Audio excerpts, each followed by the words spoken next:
Dan akhirnya rumah saya diancam dibom. Ada 25 tower di kota itu diancam akan dibombardir dan sudah dibombardir sebagiannya. Dan ini penampakannya. Jadi ini namanya Madinat Az-Zahra. Di sini saya tinggal sejak 2014 sampai sekarang 2023. Bahkan saya juga punya akun Instagram di take down kemarin. Saya bangun pagi, saya nggak bisa akses ke akun Muhammad Al-Maqdisi, Muhammad_Al-Maqdisi. Itu adalah akun Instagram utama saya. Ternyata di take down. Sejauh ini sudah ada 17 tawanan Israel yang ada di Gaza yang dibunuh oleh tentara Israel sendiri. Jadi mereka dirawat oleh para pejuang Gaza tapi dibunuh oleh jajah tempur Israel. Bismillahirrahmanirrahim. Assalamualaikum warahmatullahi wabarakatuh. Alhamdulillah wassalatu wassalamu ala rasulillah. Teman-teman, banyak hal terjadi dalam 24 jam terakhir. Ada 37 keluarga yang dibantai kurang dari 24 jam oleh jet-jet tempur Israel. Bayangkan 360 lebih meninggal dan lebih dari 700 terluka. Sekali lagi kurang dari 24 jam. Dan akhirnya rumah saya diancam dibom. Jadi bukan di rumah saya spesifik ya. Jadi di tower tempat saya tinggal ini ada 12 flat. Di antaranya flat tempat saya tinggal ada 25 tower di kota itu diancam akan dibombardir dan sudah dibombardir sebagiannya. Dan ini penampakannya. Jadi ini namanya Madinat Az-Zahra. Di sini saya tinggal sejak 2014 sampai sekarang 2023. Kondisinya hancur babak belur, dan kalau kalian lihat kerusakannya teman-teman, ini bukan sekedar dirobohkan, kayak ini benar-benar luluh lantah. Jadi kita bisa asumsikan ini sudah dibombardir, sudah jatuh, terus dibom lagi, pam sampai seperti menjadi abu gitu kan. Ya, jadi itulah kondisi tempat saya tinggal. Nah, tapi untuk rumah saya sampai tadi malam saya calling pihak yang dekat sana, itu katanya masih belum dibombardir, tapi sudah ada ancaman akan dibombardir dalam beberapa jam ke depan. Dan sekarang saya nggak tahu bagaimana kondisinya. Ya, yang pasti itu sebuah pukulan juga bagi kami, teman-teman. Memang selain penjajah ini membantai warga sipil, wanita dan anak-anak, mereka juga berusaha membungkam kami di Gaza. Jadi jurnalis di Gaza ini banyak yang sudah dibunuh. Dan saya ini dikenal sebagai jurnalis. Jadi Allah alam ya, apakah saya akan menjadi target selanjutnya. Tapi yang pasti sejauh ini sudah sekitar 15 jurnalis wartawan Gaza yang dibunuh saat mereka sedang bertugas. Memang ada usaha untuk membungkam suara-suara dari Gaza. Ya, maka dari itu alhamdulillah saya masih bisa menyuarakan sampai hari ini, dan kalian masih bisa menerima informasi dari saya. Dan harapan saya kalian juga ikut menyuarakan ke teman-teman kalian. Jangan sampai berhenti pada kalian saja. Jadi memang ketika penjajah dan barat ini berusaha menyebarkan propaganda mereka melalui televisi-televisi yang mereka kuasai, dan kita tahulah jaringan televisi dan jaringan komunikasi elit global ini menguasai 90% lebih. Ya, ada dari jaringan istilahnya infotainment dan berita-berita yang ada di dunia hari ini. Sementara kita punya apa? Kita cuma punya sosial media. Kita cuma punya akun channel YouTube ini. Bahkan saya juga punya akun Instagram, sudah 107.000 followernya, itu di take down kemarin. Saya bangun pagi, saya nggak bisa akses ke akun Muhammad Al-Maqdisi, Muhammad_Al-Maqdisi. Itu adalah akun Instagram utama saya. Ternyata di take down. Jelas ini sangat membungkam. Tapi saya tidak akan berhenti sampai situ. Makanya saya buat akun lagi, namanya MHG_official_ akun. Teman-teman bisa follow ya, agar silaturahmi terus berlanjut.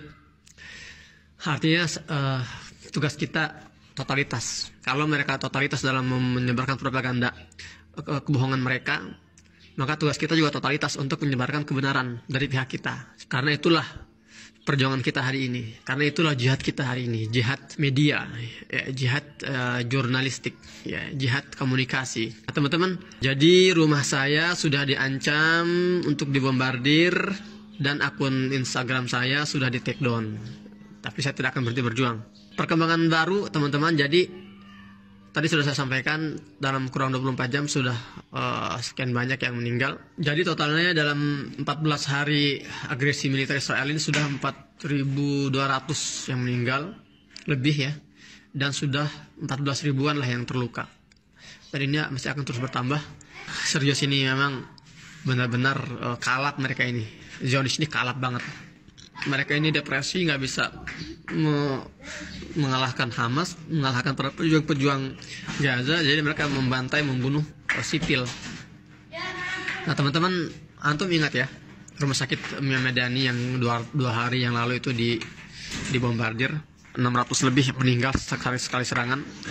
Dan itu mau diulangi oleh penjajah. Tadi malam rumah sakit Al-Quds yang alokasinya di kota Talil Hawa di Gaza bagian utara, bagian selatan, itu diancam akan dibombardir. Jadi pihak manajemennya dihubungi oleh militer Israel segera kosongkan rumah sakit. Karena padahal di dalamnya itu ya teman-teman, di dalamnya itu ada 400 lebih pasien, ada tim medis juga ratusan, ada juga 12.000 orang yang lagi ngungsi di rumah sakit. Itu mau dibawa kemana?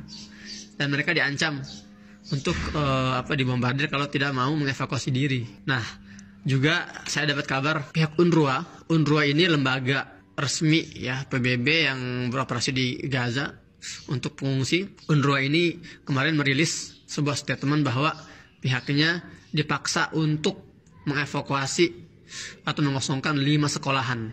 Jadi ada 5 sekolahan PBB yang sekarang sedang dijadikan tempat pengungsian, itu pun diancam oleh penjajah ini akan dibombardir. Jadi harus dievakuasi. Bayangkan teman-teman, mereka mau lari kemana? Pengungsi ini sudah mengungsi dari rumah mereka, mencari tempat mereka anggap lebih aman. Tuh suara pesawat tuh deket banget tuh. Ini ya, biasanya kalau udah gini jatuh nih. Ada beberapa bom biasanya. Ya, salim ya Allah. Dengar gak suaranya pesawatnya? Jet tempur ini F-16. Nah, jadi bayangkan teman-teman, warga ini mereka terpaksa mengungsi dari rumah mereka, mengungsi untuk mencari tempat yang mereka anggap lebih aman, dan mereka mengungsi ke sekolahan-sekolahan PBB ya, dengan harapan ya namanya PBB kan, mana mungkin dibom sih. Tapi PBB juga pengungsian PBB juga sudah diancam. Dia harus dikosongkan di 5 sekolahannya. Makanya UNRWA mengatakan dalam rilis tadi malam itu, artinya dengan demikian sudah benar-benar tidak ada lagi tempat aman untuk warga Gaza. Gak tahu sampai mana mereka akan berbuat ini. Sudah 4.100, bayangkan teman-teman, 4.100 lebih yang meninggal. Ini hanya dalam waktu kurang dari 2 minggu. Tahun 2014 itu kita dibombardir selama 50 hari. 2014 ya. Itu yang terbunuh itu cuma 2.200. Ini baru 2 minggu sudah 4.200. Ya Allah. Dan masih akan terus bertambah karena laporan juga menyebutkan ada 1.400 lebih korban yang masih tertimbun di bawah reruntuhan, di mana 720 diantaranya anak-anak. Dan informasi barunya tadi malam para pejuang Al-Qassam ya merilis atau melepaskan 2 tawanan sipil kewarganegaraan Amerika Serikat, seorang ibu dan seorang anaknya, seorang putrinya. Tapi putrinya udah gede ya, udah dewasa ya. Saya nggak tahu namanya, lupa, tapi udah sebutin namanya.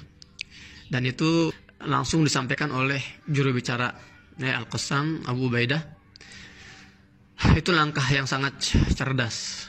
Jadi dia bilang dalam rilisnya, dia bilang sebagai bentuk penghormatan kita terhadap pemerintah Qatar ya, yang terus bernegosiasi untuk mengakhiri serangan. Jadi kami akan melepaskan 2 tawanan sipil dari warga Amerika. Artinya sebagai bentuk ini ya, respon positif itu bahwa pihak pejuang pun ya kita siap untuk bekerja sama, kita siap untuk namanya itu berkolaborasi ya dalam menghentikan serangan-serangan ini gitu. Nah, dan dalam rilis tersebut juga dia mengatakan, Abu Ubaidah mengatakan, kami juga memang sudah berniat akan melepaskan seluruh tawanan sipil. Namun ketika kondisi sudah reda, artinya sudah risiko pengeboman sudah tidak ada. Memang dari awal teman-teman prinsip